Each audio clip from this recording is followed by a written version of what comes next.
आपल्या हिंदू संस्कृतीमध्ये घराला मंदिर मानलं जातं आणि या घरात सगळ्यात महत्त्वाचा आणि पवित्र कोपरा म्हणजे आपलं देवघर.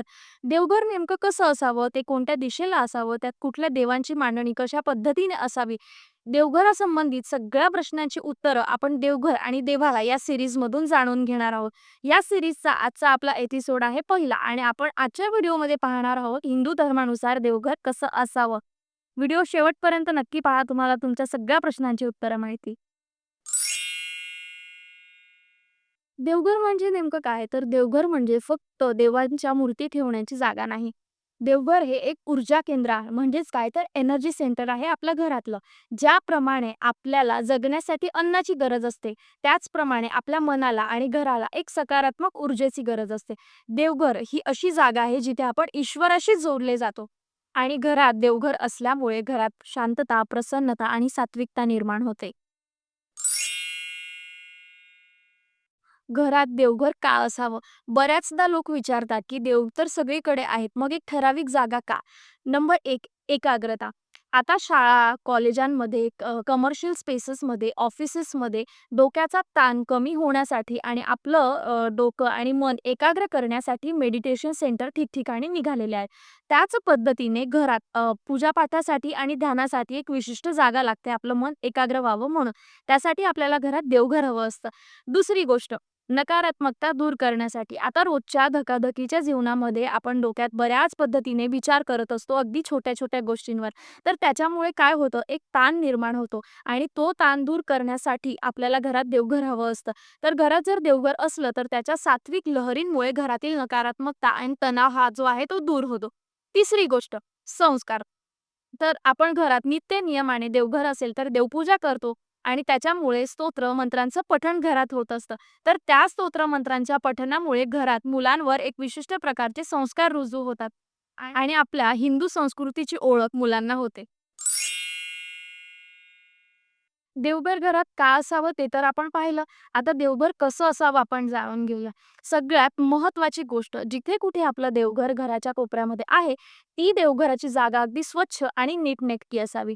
दुसरी गोष्ट आपलं जे देवघर आहे तर ते प्लास्टिकचं, दगडाचं, संगमरवरी किंवा कुठल्याही बोखल्यामध्ये म्हणजे जे कपाटं केलेले असतात त्याच्यामध्ये अजिबात असू नये. आपलं जे देवघर आहे ते लाकडाचं कुठल्याही प्रकारचं लाकूड असेल, मग ते शिसम असेल, सागवानी असेल देवघर शक्यतो लाकडाचंच असावं किंवा मग तुम्ही कुठल्याही पाटावर सुद्धा देवघराची रचना करू शकता. देवघराच्या भिंतींना शक्यतो पांढरा, पिवळा किंवा फिकट आकाशी अशा प्रकारचे सौम्य रंग असावे. जिथे कुठे आपलं देवघर आहे त्याच्या वरच्या बाजूला माळोचा किंवा लॉफ्ट नसावा. असं म्हणतात की देवांच्या डोक्यावरती ओझं असू नये. जर तुमचं देवघर असेल लाकडाचं, तर देव्हाऱ्याच्या वरती आपण फक्त ते जे केंद्रामध्ये मिळतं त्या प्रकारचं पिरॅमिड ठेवू शकतो. पण देवघराच्या वरती अगरबत्तीचे पुडे, माचीस किंवा अशा कुठल्याही प्रकारचं ओझं किंवा देवांच्या वेगळ्या-वेगळ्या प्रकारच्या फ्रेम देवघराच्या वरती अजिबात ठेवू नये. देवघराच्या ड्रॉवर्समध्ये किंवा देवघराच्या कपाटांमध्ये कुठल्याही जुन्या प्रकारच्या वस्तू आपल्याला ठेवायच्या नाहीत. जुनी झालेली आपली अगरबत्तीची जी रिकामी पाकिटं असतात किंवा तुटलेल्या मूर्ती असतात, तुटलेल्या माळा असतात, अशा कुठल्याही प्रकारच्या गोष्टी आपल्याला देवघरामध्ये ठेवायच्या नसतात. देवघरात पायऱ्या किती असाव्या? तर देव जे आहेत आपले थेट जमिनीवर आपल्याला ठेवायचे नसते. जर आपल्याकडे देवघर नसेल, तर तुम्ही पाटावरती देवघराची रचना करू शकता आणि जर तुमच्याकडे देवघर असेल, तर ती पायरीनुसार असावं. मग त्याच्या ज्या पायऱ्या आहेत, त्या विषम संख्येत असाव्या. 1, 3, 5, 7 देवघरात जर पायऱ्या असल्या, तर देवांची जी मांडणी आहे, ती पायरीनुसार होते आणि प्रत्येक मूर्ती, प्रत्येक देव आपल्याला स्पष्ट पद्धतीने दिसतात. देवघराची दिशा कोणती बरं? तर वास्तुशास्त्रानुसार देवघर ठेवण्याची सगळ्यात उत्तम दिशा म्हणजे ईशान्य कोपरा. ईशान्य म्हणजे नॉर्थ ईस्ट. असं म्हणतात की ईशान्य कोपऱ्यात ईश्वराचा वास असतो. त्याच्यामुळे आपल्याला देवघर हे ईशान्य दिशेमध्ये ठेवायचं असतं. पण ईशान्य शक्य नाही झाली तर पूर्व किंवा पश्चिम किंवा उत्तर दिशेला तोंड करून तुम्ही तुमचं देवघर ठेवू शकता. आपलं देवघर जे आहे ते दक्षिणेला अजिबात असू नये. दक्षिण दिशा ही पितरांची दिशा असते. पितरांचा तिथे वास असतो. पितर म्हणजे आपल्या घरातील, आपल्या कुटुंबातील जे मृत व्यक्ती असतात, त्यांचा वास तिथे असतो. अजून एक महत्त्वाची गोष्ट म्हणजे देवघर कधीही बाथरूम किंवा शौचालयाच्या भिंतीला असू नये. म्हणजे जर तुम्ही आता या दिशेने देवघर ठेवताय, देवांची दिशा इकडे आहे, तर देवघराच्या पाठीला किंवा देवघराच्या इकडच्या बाजूला किंवा देवघराच्या समोर बाथरूम किंवा शौचालय असू नये. देवघर घरात का असावं? ते कशा प्रकारचं असावं? त्याची दिशा कुठली असावी? त्याची मांडणी कशी असावी? हे सगळे प्रश्न आपण पाहिले. पण नेमकं देवघरात कुठल्या मूर्ती असाव्यात ते आता आपण जाणून घेऊया. देवघरात आपल्याला अजिबात गर्दी करायची नसते. मुख्यतः हिंदू धर्मानुसार देवघरात पंचायतन म्हणजेच काय 5 प्रकारचे देव ठेवण्याची पद्धत असते. हे आपण शुभ मानतो. पंचायतन म्हणजे काय? नंबर 1 आपल्या घरातील कुलदैवत किंवा कुलदेवी.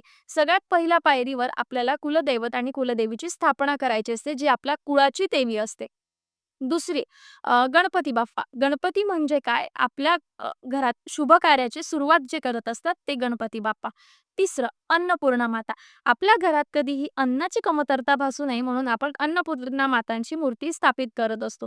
नंबर 4 बाणलिंग किंवा शिवलिंग म्हणजेच महादेव. अन्नपूर्णा मातांच्या शेजारी आपल्याला महादेवांची स्थापना करायची असते. आणि नंबर 5 बाळकृष्ण.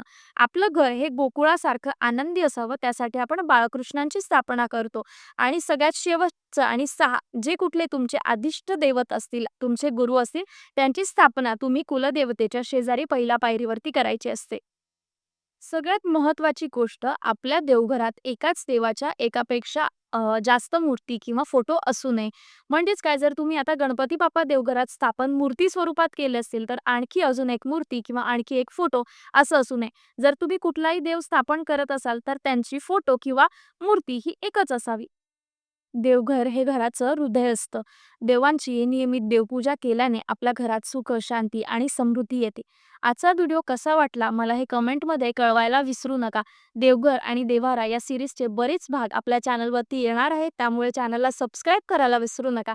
पुन्हा आपण भेटूया अशाच एका नवीन आणि माहितीपूर्वक व्हिडिओसोबत. तोपर्यंत सगळ्यांना नमस्कार. श्री स्वामी समर्थ.